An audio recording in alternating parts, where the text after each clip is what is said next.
आज मेरे हाथ में है नोकिया का 105 मॉडल, जो कि नया वाला मॉडल है। Nokia 105 RM1133। देखिए, नोकिया 105 RM1133। इसमें प्रॉब्लम ये है कि ये मोबाइल चार्ज नहीं हो रहा है। तो देखिए, मैंने यहाँ पे चार्जर इनपुट किया पर ये चार्ज शो नहीं कर रहा। तो आज हम इस वीडियो में जानेंगे कि ये जो नोकिया के नए वाले मोबाइल आए हैं, इनका चार्जिंग सर्किट कैसा होता है, किस तरीके से ये चार्ज होता है, क्या है, ये सब चीज़ें आज हम इस वीडियो में डिटेल्स के साथ जानेंगे। तो देखिए, अब मोबाइल खोल लेते हैं।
तो देखिए, मोबाइल मेरे हाथ में अभी खुला हुआ है।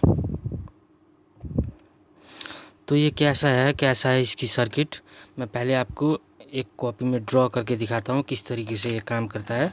उस पर हम पहले प्रैक्टिकली समझेंगे, पहले थियोरेटिकल रूप में हम थ्योरी में देखेंगे, उसके बाद हम इसका प्रैक्टिकल करेंगे। तो दोस्तों, मैं इसको यहाँ पे आपको पहले प्रैक्टिकल में समझाता हूँ थोड़ा सा, उसके बाद हम इसको चेक करेंगे कैसा होता है। देखिए, सबसे पहले तो चार्जिंग सेक्शन के लिए लगा है अपना एक चार्जिंग कनेक्टर। हम यहाँ पे चार्जिंग कनेक्टर बना लेते हैं। देखिए, इस टाइप का ये है। इसमें 5 पिन है टोटल।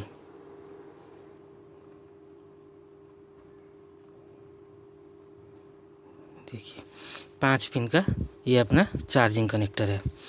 और इसका इधर से सबसे पहले जो है ये अपना है ग्राउंड।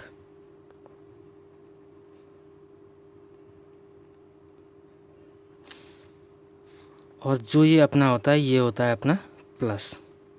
देखिए, इसी टाइप का है 5 पिन का चार्जिंग कनेक्टर, ठीक है ना। ये हमने यहाँ पे ड्रॉ कर लिया।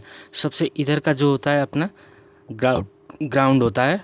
और इधर से उसके बाद हमारे सीरीज सर्किट में यहाँ पे कंपोनेंट लगे होते हैं। वो कंपोनेंट क्या क्या है उसके देखिए, सबसे पहले यहाँ पे लगा हुआ है एक फ्यूज उसके लिए। ये देखिए, ये फ्यूज़ लगा हुआ है सबसे पहले। तो हम यहाँ पे एक फ्यूज़ ड्रॉ कर लेते हैं। ये अपना हो गया फ्यूज़। उसके बाद ये देखिए, यहाँ पे साइड पे अपना एक डायोड लगा हुआ है। ये जो सिल्वर कलर का, ये छोटा सा आप देख रहे होंगे नोकिया के सारे मोबाइल पे, चाहे पुराने चाहे नया, ऐसा ही एक डायोड लगा होता है सिल्वर कलर का। ये रहा फ्यूज, ये रहा डायोड। ये डायोड को आप निकालेंगे तो इसके अंदर ऐसे 4 लेग होते हैं, 4 पॉइंट होते हैं। ये जो 2 पॉइंट होते हैं ग्राउंड होते हैं, और ये 2 चार्जिंग से जुड़े होते हैं। उसके बाद अपना एक लगा हुआ है कैपेसिटर। ये अपना कैपेसिटर हो गया, ठीक है। ये हो गया फ्यूज, ये हो गया डायोड, ये है कैपेसिटर। उसके बाद एक कॉइल लगा हुआ है सीरीज सर्किट में, ठीक है। ये हो गया अपना कॉइल। उसके बाद फिर एक कैपेसिटर लगा हुआ है। देखिए, चार्जिंग सेक्शन में नोकिया के आप कोई भी चार्जिंग सेक्शन उठा के देख लेंगे, आपको इसी टाइप का ही चार्जिंग सेक्शन सर्किट देखने को मिलेगा। चार्जिंग कनेक्टर के बाद फ्यूज़ के बाद एक डायोड होता है, कैपेसिटर, कॉइल, ठीक है ना। और उसके बाद जो नोकिया के पुराने सर्किट थे उसमें इसके बाद चला जाता था सीधा सिग्नल जो अपना होता था वो सीपीयू में चले जाते थे, ठीक है। पर इसमें चार्जिंग आईसी वगैरह रेगुलेटर वगैरह एक अलग से दिया होता है। इसके लिए आप यहाँ पे नीचे आएंगे, देखिए सीधा नीचे आएंगे तो यहाँ पे आपको एक मोसफेट मिलेगा।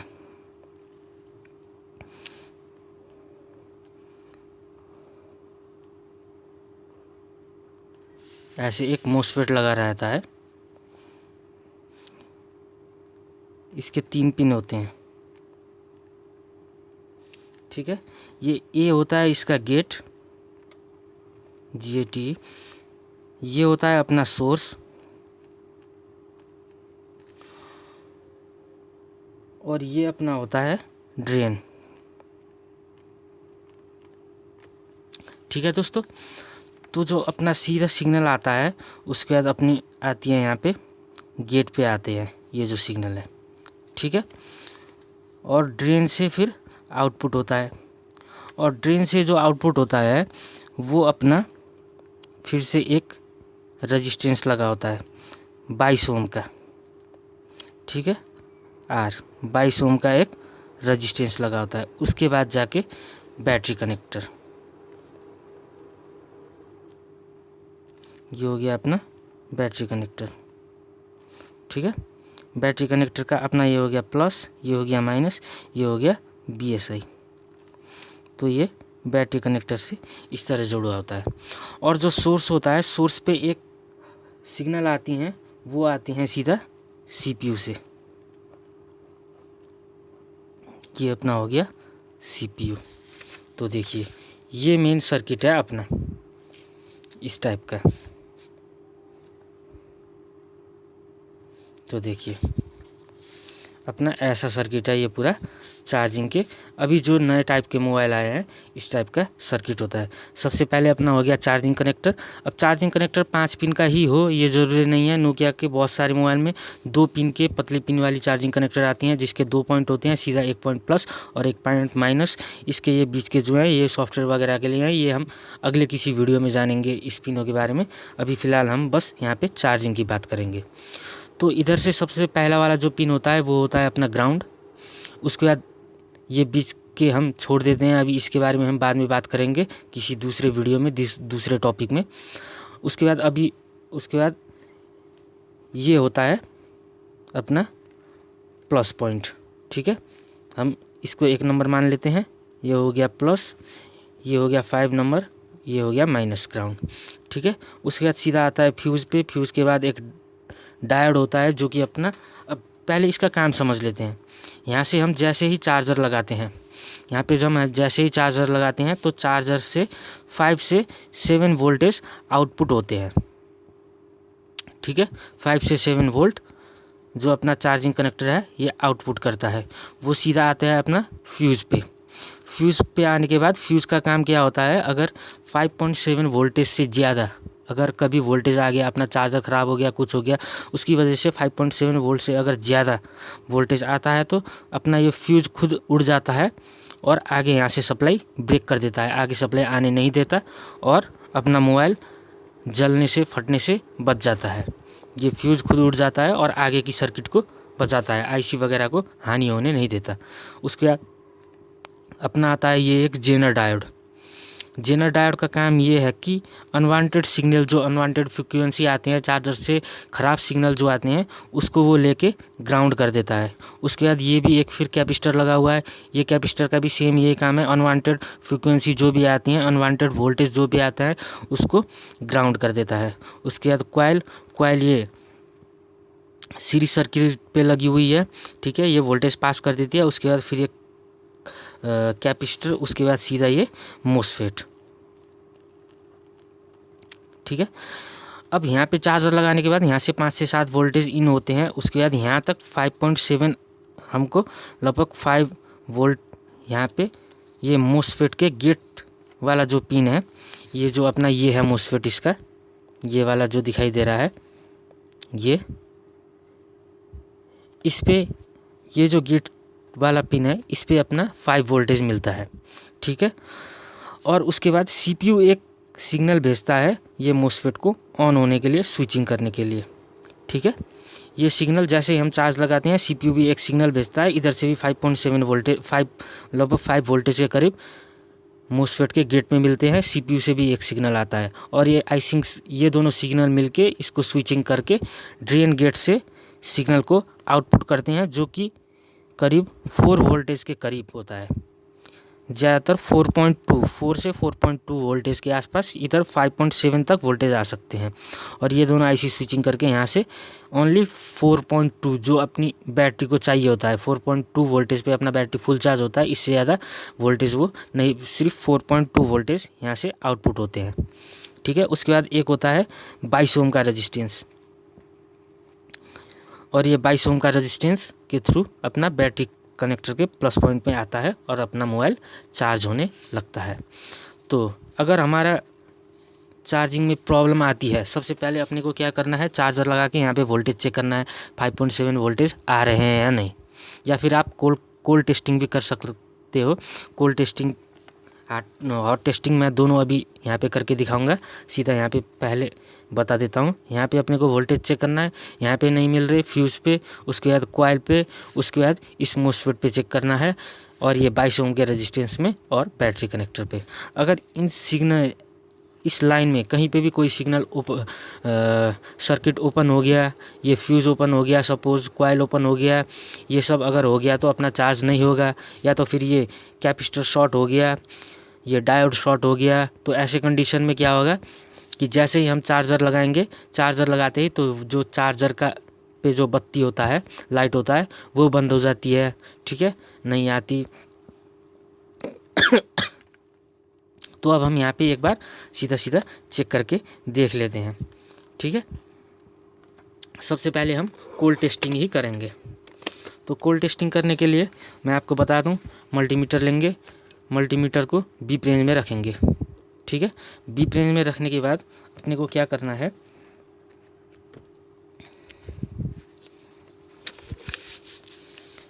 सबसे पहले तो हमें यहाँ पे सप्लाई देखनी है, यहाँ पे ये आ रही है या नहीं। मीटर को बीप रेंज में हमने रख दिया, डायोड रेंज पे रख दिया, ये देखिए। ठीक है। अब इसके बाद मीटर के एक प्रोब को हमें, रेड वाले प्रोब को हमें ग्राउंड पे रखेंगे, और ब्लैक वाले प्रोब से सबसे पहले तो जो ये 5 नंबर पिन था, ये ग्राउंड है या नहीं ये चेक करेंगे। देखिए बीप दे रहा है, यानी कि ग्राउंड है, यानी कि अपना माइनस सप्लाई ओके है। कभी कभार ये ग्राउंड यहाँ पे बीप नहीं देता, तब भी चार्ज नहीं होता। उसके बाद यहाँ पे हम चेक करेंगे सबसे पहले में। देखिए यहाँ पे चेक करने पे सप्लाई आ रही है, यानी कि अपना ये सेक्शन तो ठीक है, सीधा सीधा ऐसे भी पता चल गया। अगर यहाँ पे ऐसे चेक करने पे अगर यहाँ पे रेजिस्टेंस ये कोई वैल्यू नहीं आ रही होती, तो इसका मतलब ये होता कि अपना ये फ्यूज या कॉइल इनमें से कोई ओपन है। पर ये भी नहीं है, अपना यहाँ पे भी आ रहा है, फिर भी चार्ज नहीं हो रहा। तो देख लेते हैं। अब हम क्या करेंगे, मीटर के एक प्रोब को पिन चार्जिंग कनेक्टर के प्लस पे रखेंगे, उसके बाद फ्यूज़ पे चेक करेंगे।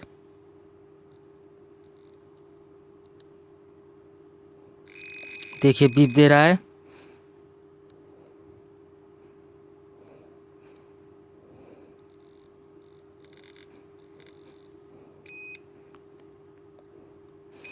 देखिए कॉइल वगैरह में बीप दे रहा है।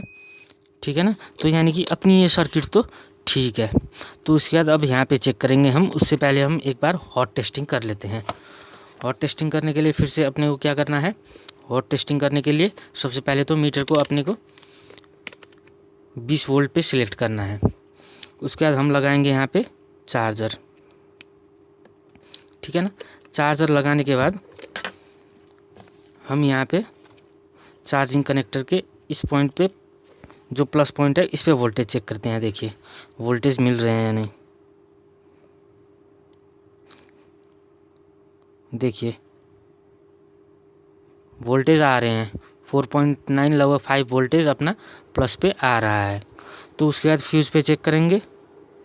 देखिए फ्यूज़ पे भी आ रहा है। उसके बाद कॉइल, देखिए कॉइल पे भी मिल रहे हैं वोल्टेज। ठीक है ना। अपना ये सर्किट ठीक है। उसके बाद हम सीधा आ जाते हैं यहाँ पे।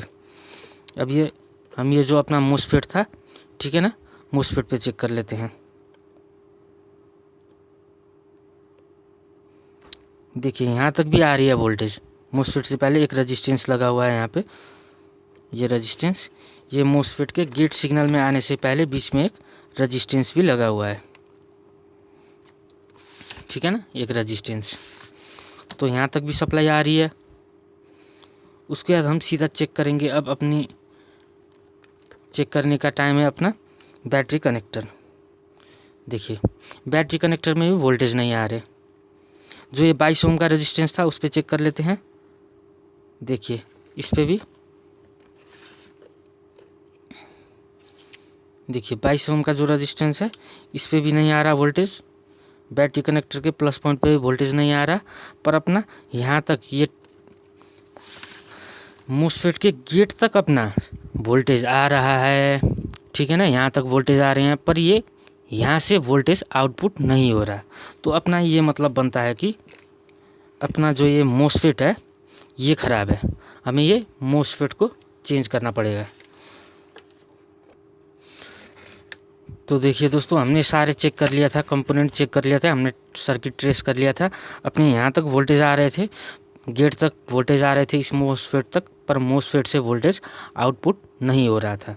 तो इसलिए अपना मोसफेट में प्रॉब्लम है। तो हम इस मोसफेट को निकाल लेते हैं। पहले यहाँ से निकालने के लिए थोड़ा सा हम पेस्ट लगाएंगे। इसके बाद इस मोसफेट को निकाल लेते हैं यहाँ से।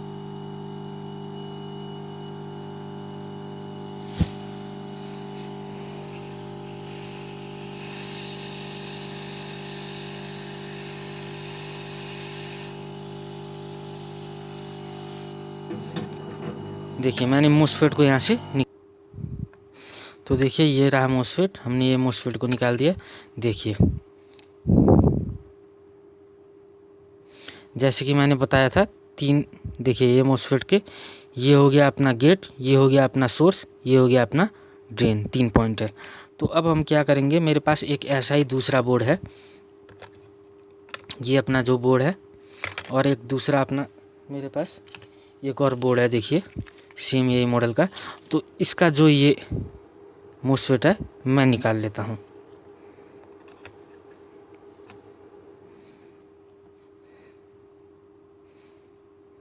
तो इसमें भी थोड़ा सा पेस्ट लगाएंगे और हॉट गन के थ्रू निकालेंगे।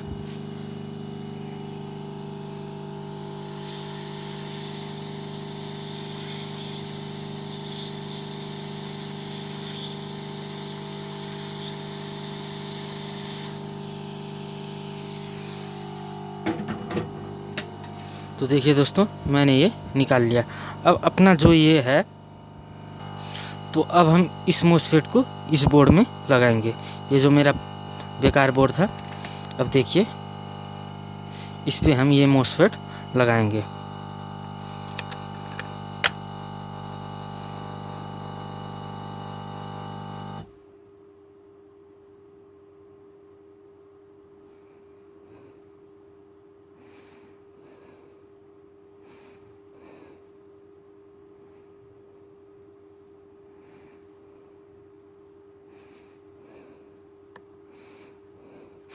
थोड़ा सा पेस्ट लगा लेते हैं,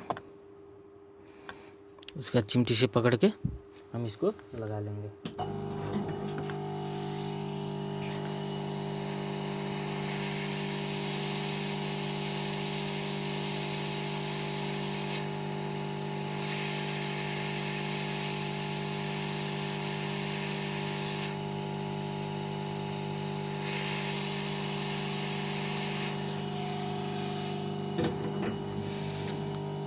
तो देखिए हमने मोसफेट लगा लिया। तो देखिए हमने ये मोसफेट भी लगा लिया, ठीक है ना। तो अब एक बार हम मीटर से चेक कर लेते हैं वोल्टेज आया कि नहीं, ठीक है। तो मीटर से चेक करने के लिए मीटर को 20 वोल्ट पे अपने को सिलेक्ट करना है, 20 वोल्ट पे रखा हुआ है। उसके बाद अब हम चार्जर को यहाँ पे लगाएंगे। उसके बाद हम चेक करेंगे। अब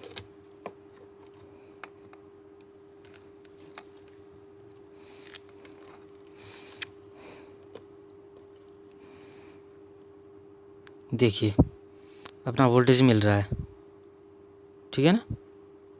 3 पॉइंट लगभग 3 वोल्टेज के आसपास अपना बैटरी कनेक्टर पे मिल रहे हैं। एक बार बैटरी लगा के ऑन करके चेक कर लेते हैं।